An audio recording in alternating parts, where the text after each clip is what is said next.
उत्तर प्रदेश का बांदा जिला पिछले 10 में से 5 दिन दुनिया का सबसे गर्म शहर रहा। गर्मी इतनी कि कुछ ही घंटों में हजारों लोगों की मौत हो सकती थी। तापमान दर्ज हुआ 47.6 डिग्री सेल्सियस। अगर इसे फ़ारेनहाइट में मापा जाए तो लगभग 117.6 डिग्री टेम्परेचर। पर ऐसा हुआ क्यों? इंसान पर इतनी गर्मी का क्या असर पड़ता है, समझेंगे आज के एक्सप्लेनर में। नमस्ते, मैं हूँ आदित्य। आमतौर पर जब किसी इंसान को 104 डिग्री बुखार आ जाए तो हालत बिगड़ने लगती है। फर्ज करिए 117.6 डिग्री टेम्परेचर, इंसान की तुरंत मौत हो सकती है।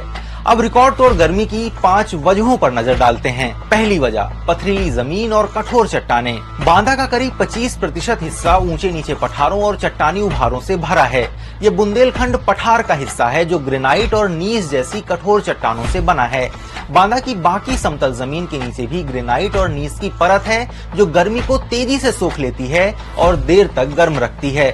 हालांकि आम पत्थर गर्म होने के बाद जल्दी ठंडे भी हो जाते हैं। पथरीली जमीन होने के कारण यहाँ की मिट्टी ज्यादा नमी भी नहीं सोख पाती, जिससे सतह तपती रहती है। अब दूसरी वजह, कर्क रेखा के नजदीक। कर्क और मकर रेखा के बीच सबसे ज्यादा गर्मी पड़ती है। इन दोनों के बीचों बीच है भूमध्य रेखा। ये पृथ्वी को 2 हिस्सों में बांटती है।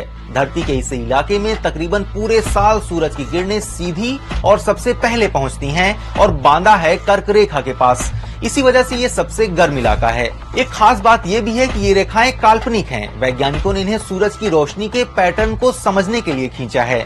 अब चलते हैं तीसरी वजह पर, हीट डोम। फिलहाल भारत पर एक हाई प्रेशर एरिया बना हुआ है। ये गर्म हवाओं को नीचे दबा कर रखता है, जिसकी वजह से बादल भी नहीं बन पाते और सूरज की किरणें सीधे पड़ती हैं। इसे हीट डोम कहा जाता है। हीट डोम किसी गर्म बर्तन पर रखे ढक्कन जैसा है, जिससे गर्मी बाहर नहीं निकल पाती। यही इफेक्ट बांदा पर काम कर रहा है। इसके अलावा राजस्थान के थार रेगिस्तान से पूर्व की ओर आने वाली पूरा वीडियो देखने के लिए डाउनलोड करें दैनिक भास्कर ऐप।